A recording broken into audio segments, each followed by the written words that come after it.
நிறைய பேரு பாஸ்ட்ல நடந்த ஒரு கஷ்டமான விஷயத்த நினைச்சு புலம்பி மறக்க முடியாம இருப்பாங்க இல்லையா? அதை மாத்த முடியுமா? மாத்த முடியாது. ஆனா அதை மறந்து நிம்மதியா இருக்கு இல்லையா? அதுக்காக உங்களுக்காக ஒரு குட்டி கதை சொல்றேன். ஒரு ஊர்ல ஒரு அழகான ஒரு குட்டி குருவி இருந்துச்சாம். அதுல ஒரு பெக்கூலியர் கேரக்டர் என்னன்னா, அன்னைக்கு நடந்த ஒரு நல்ல விஷயம், கெட்ட விஷயம், அது வாழ்க்கையில நடந்ததெல்லாம் ஒரு குட்டி குட்டி ஸ்டோன்ஸ்ல எழுதிட்டே இருந்ததா. அது எழுதுறது மட்டும் இல்லாம அது ஒரு குட்டி பையில போட்டு அது தூக்கிக்கிட்டே போச்சான். எதுக்குன்னா அதை மறக்க கூடாதுன்னு. கொஞ்ச நாள் போக போக குருவியோட பறக்கிற வேகம் குறைஞ்சிருச்சு. ஒரு நாள் ஒரு ஆண்டு பார்த்துச்சான். அதுக்கு பயங்கர கியூரியாசிட்டி, ஏன் இந்த ஒரு பைய இந்த குருவி தூக்கி சுமந்துகிட்டே இருக்குதுன்னு. ஒரு நாள் அடக்க முடியாம அது கேட்டுருச்சு குருவி கிட்ட, குருவி ஏன் இந்த மாதிரி பை தூக்கிட்டு திரியுற அப்படின்னு. அப்போ அந்த குருவி சொல்லிச்சான், என் வாழ்க்கையில நடக்கிற ஒவ்வொரு விஷயத்தையும் நான் மறக்காம இருக்கணும்னு ஆசைப்படுறேன், அதனால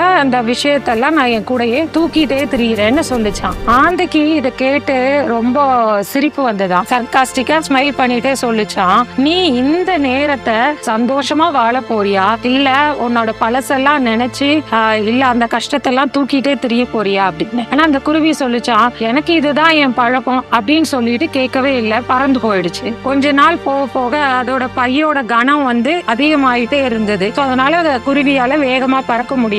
அதனால பறக்க முடியாதனால கீழே விழுந்து குருவி செத்து போயிடுச்சான். இந்த கதையில இருந்து நம்ம என்ன கத்துக்கணும்னா, பாஸ்ட்ல நடந்தது எதுவா இருந்தாலும் நல்லதோ கெட்டதோ கடந்து போயிடணுங்க. Forget, forgive and move on.